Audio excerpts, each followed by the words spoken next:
In many countries and communities, development, whatever it may be at any given moment, usually sidelines three large marginalized groups: women, the youth, and people with disabilities. In Nigeria, women make up half the population. The median age is 18.4 years, and around 25 million people have disabilities.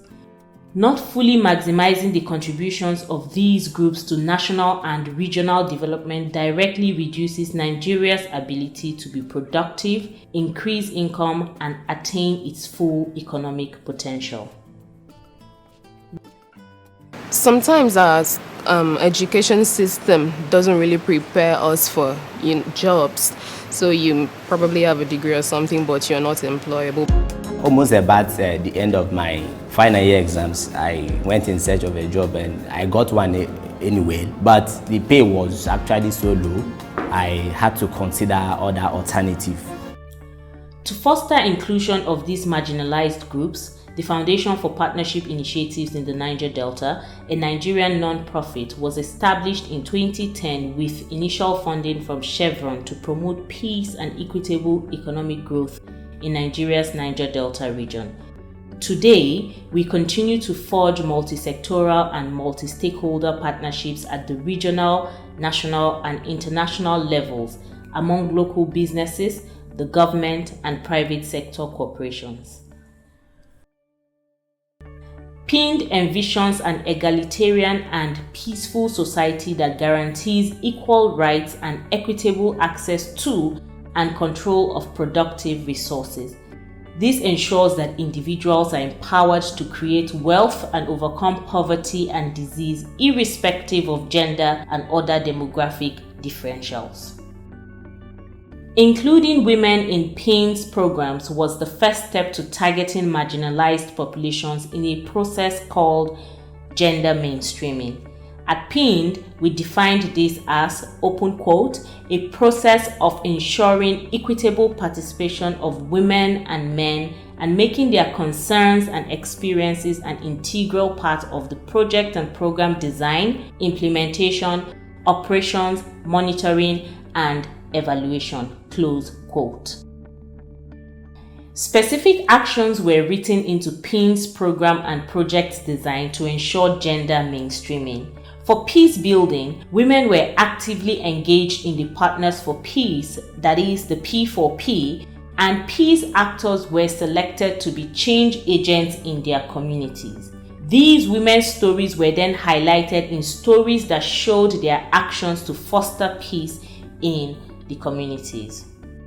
With the Market Development Project, PIN sought to understand the power dynamics between men and women in the Niger Delta, including them in defining value chain constraints and solutions, deliberately including men and women in value chains, supporting women's economic advancements, addressing specific gendered needs of women in the value chains, and promoting gender equitable market solutions. PIND also specifically targeted women's associations and cooperatives, used women as lead farmers, supported women to break gender myth to accessing economic opportunities, and linked women and men to microcredits. To get Niger Deltans to access energy, PIND ensured that men and women had access to new technologies to increase their participation in these value chains. In terms of capacity building, women's and men's voices were positioned to demand better services. PIND also promoted access to resources for women, built the capacity of men and women's associations, business membership organizations, and other local actors in public decision-making, local governance, and project development. However, PIND did not stop there. It was important that other partners were replicating these approaches in their programming to make gender mainstreaming for sustainable development a norm. So PIND took on sensitization drives for partners and beneficiaries on gender mainstreaming. The last approach was through analysis and advocacy. PIND provided adequate analysis of gender differentials to inform development planning, highlight women and men's constraints in accessing economic opportunities, and ensure women's representation at advocacy events, training, and research studies. PIND also actively participated in international days like International Women's Day, World Water Day, 16 Days of Activism, and other activities to promote women's inclusion in the Niger Delta's growth and development.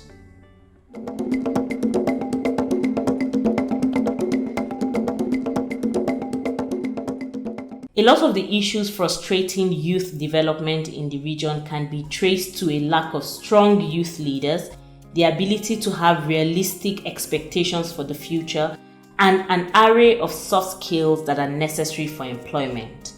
As a result, PIND began to design strategies to address some of these problems. With a successful demonstration of the pluses of including youth in the development of the Niger Delta region, PIND expanded this inclusion to other areas of its economic development and peace-building programs. But it was more than disaggregating data or meeting targets.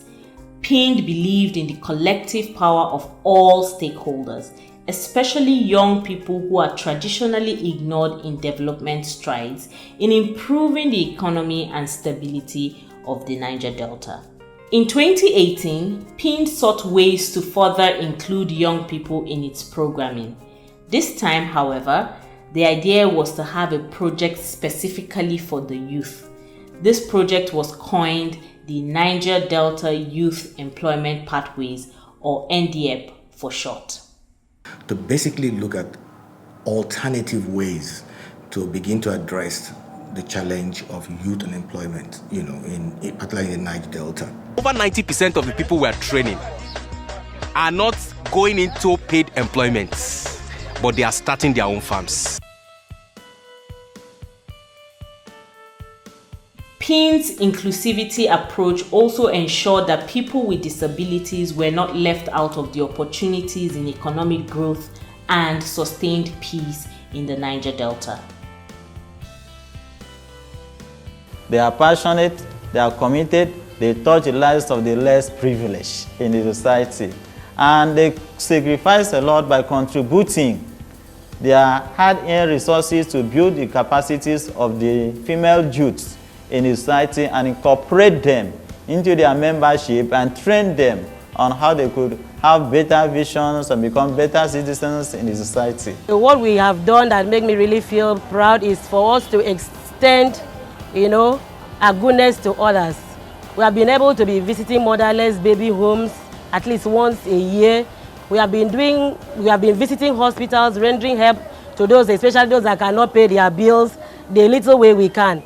By 2020, 25,930 women smallholder farmers and MSMEs in aquaculture, cassava, cocoa, palm oil, and poultry were reached with information on best agricultural and business practices, smart technology, and quality inputs.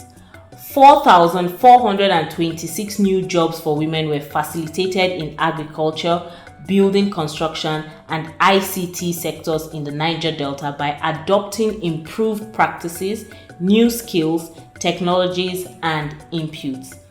1,635 women-owned MSMEs received various forms of gender-aligned business development services adapted to address the challenges related to the COVID-19 operating environment. 17,336 women farmers and MSMEs improved KAP, resulting from the information gained that stirred improved productivity and additional income for them.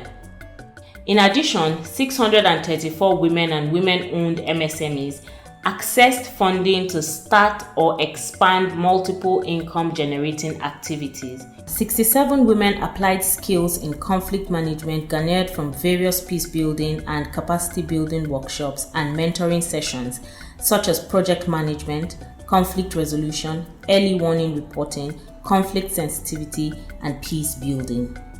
So far, 4,355 youth have gained market-relevant skills for employment in emerging growth sectors, and 1,933 youth were linked to waged employment and enterprise startups in emerging growth sectors. At the center of PIN's 2020 to 2024 strategic plan are the achievement of gender inclusivity and the empowerment of poor women, people with disabilities, and other marginalized groups in contributions to SDG 5, that is, the United Nations Sustainable Development Goal 5. This is key to achieving equitable economic growth and development in Nigeria's Niger Delta region.